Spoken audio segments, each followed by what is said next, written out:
Hak isteri kedua. Yang ini tajuk ni memang best dan saya rasa ramai yang nak telefon kita. Mana isteri-isteri yang kedua telefonlah sekarang kerana ini peluang untuk anda berbicara dengan peguam syar'i kita untuk tanyakan apa hak yang sepatutnya anda dapat. Isteri-isteri kedua. Dia orang ada kelab. Ada kelab. Kelab isteri-isteri kedua, ketiga dan sebagainya ada kelab. Okey, anda telefon kita 0322828578 atau 8579. Mari kita perkenalkan tetamu kita Tuan Taufik Al-Amin Sahari yang merupakan esko yang merupakan adik kepada tetamu kita minggu lepas dalam bicara syariah. Assalamualaikum. Dari Persatuan Peguam Syar'i Malaysia. Okey, baik. Okey, baik. Sebut tentang isteri kedua, ramai yang macam makan hati, menjeruk rasa kan bila sebut pasal isteri kedua. Padahal menurut Islam kita ada hak sebenarnya yang patut diberikan kepada isteri kedua, ketiga ataupun keempat. Betul? Betul. Okey. Sebenarnya saya nak betulkan dululah ya. Dalam Islam sebenarnya poligami ni tak ada istilah isteri kedua, isteri ketiga, isteri keempat. Sama je. Sama je hak dia. Isteri okey. Jadi daripada isteri pertama sampai isteri keempat tu, kalau seorang lelaki ni berpoligami, so dia tak boleh nak bezakan hak isteri pertama, isteri kedua, isteri ketiga, isteri keempat. Okey. Jadi hak isteri-isteri ni sebenarnya sama saja. Dari segi hukum Islam lah, hukum syarak. Cuma di Malaysia ni bila kita lihat benda tu sudah menjadi macam satu yang budaya. Ada dikategorikan isteri pertama, isteri kedua, isteri pertama dapat lebih, isteri kedua kurang sikit, isteri ketiga lagi kurang, isteri keempat lagi kurang-kurang. Itu budaya kita lah, benda yang kita amalkan. Okey, jadi kalau mengikut keadilan dalam Islam kan, kita berprinsipkan kepada soal adil, iaitu meletakkan sesuatu pada tempatnya. Jadi kalau adil itu sendiri, kalau isteri yang keempat, wak imam isteri yang keempat anaknya ramai, jadi pastilah masa ataupun diberikan lebih kepada isteri yang keempat ke macam mana kaedah ni? Kaedah pembahagian itu pembagian hari lah kita katakan. Kaedah pembagian hari itu sebenarnya sama saja. Walaupun isteri yang pertama tu anak kurang, isteri keempat anak lebih, tapi hari bersama isteri itu, sebab kita bercakap tentang soal poligami dan mengatakan hak isteri bukan hak anak. Jadi hak itu sama saja. Kalau isteri pertama, contohlah ada 3 isteri. Isteri pertama dapat 2 hari, isteri kedua dapat 2 hari, isteri ketiga dapat 3 hari. Mungkin 1 hari itu bolehlah sebagai budi bicara pasangan-pasangan ni untuk memberikan kepada mana-mana yang mereka rasa perlu. Biasanya bergantung pada perbincangan pasangan sendiri dan budi bicara mereka lah. Pak Tuan Taufik pun beri contoh 3 jawab sampai 4 apa kita? Ni sekarang ni. Ini kita maksimumkan cerita dia.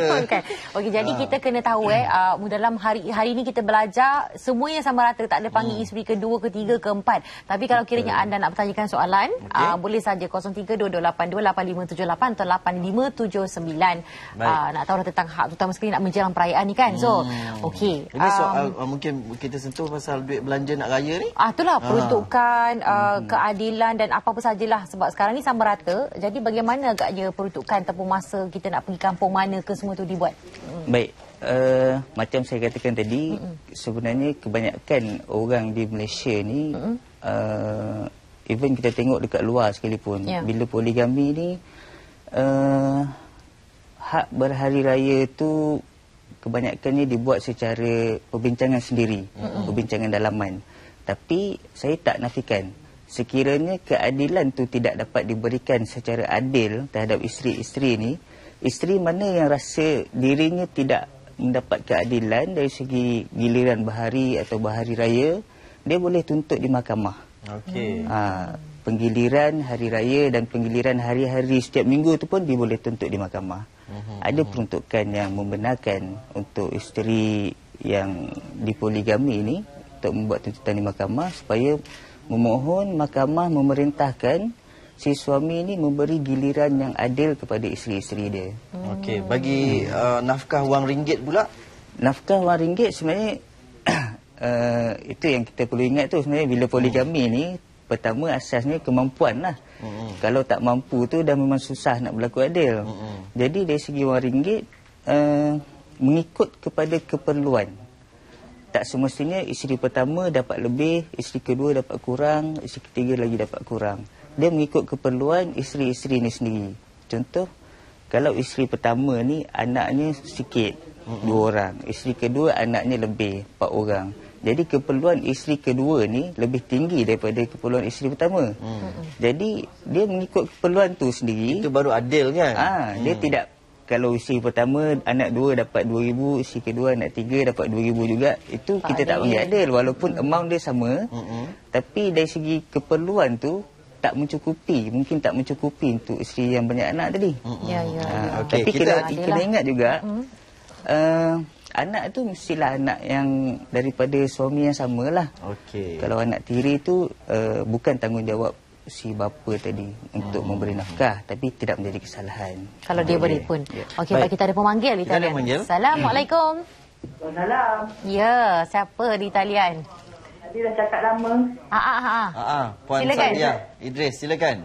Saya nak tanya ni, suami saya ni isteri 2 dah lama dah. Tahun 85. Ini dah setahun lebih lah dia tak balik dengan saya, dia tak ada bagi nafkah semua. Macam mana cerita tu? Itu je. Baik, terima kasih. Itu je. Okey, kita jawab satu lagi memanggil. Baik. Assalamualaikum warahmatullahi wabarakatuh. Waalaikumsalam. Abdullah Sani Rawat je. Ya, saya. Abdullah. Silakan. Dalam Quran, dalam Quran dinyatakan suami itu hak isteri. Dan isteri itu hak suami. Sebab itu, ulama yang prihatin, dia menuntut keredaan isteri untuk nak poligami. Sebab hak dia. Kalau dia tak reda, macam mana kita kata adil? Sebab isteri hak suami, suami hak isteri. Yang lebih teruk nikah isteri tak tahu. Lari buat tu macam mana boleh sah? Agama itu tauhid, fiqh, tasawuf. Tauhid buat kerana Allah. Fiqh saksi palsu berdua-duanya sah. Tasawuf akhlak, nanti kata sebagai akhlak kepada ahli keluarga. Ya. Tolong betulkan, wallahualam. Baik, terima kasih. Syekh Abdullah ni mewakili wanita-wanita dengan semangat tu. Nampak? Okey, baik jawapannya. Baik, untuk soalan yang pertama tadi dia ditinggalkan oleh suami dia lebih setahun tak balik-balik. Okey.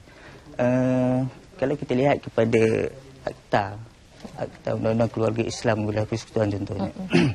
Dalam seksyen 120 kalau tak silap saya, untuk isteri yang ditinggal langsung, maksudnya sama macam situasi yang dihadapi tadi tu, setahun tak balik, tak bagi nafkah pada isteri dia, isteri ni boleh menuntut kepada mahkamah untuk memerintahkan si suami ni untuk balik tinggal bersama dengan dia semula.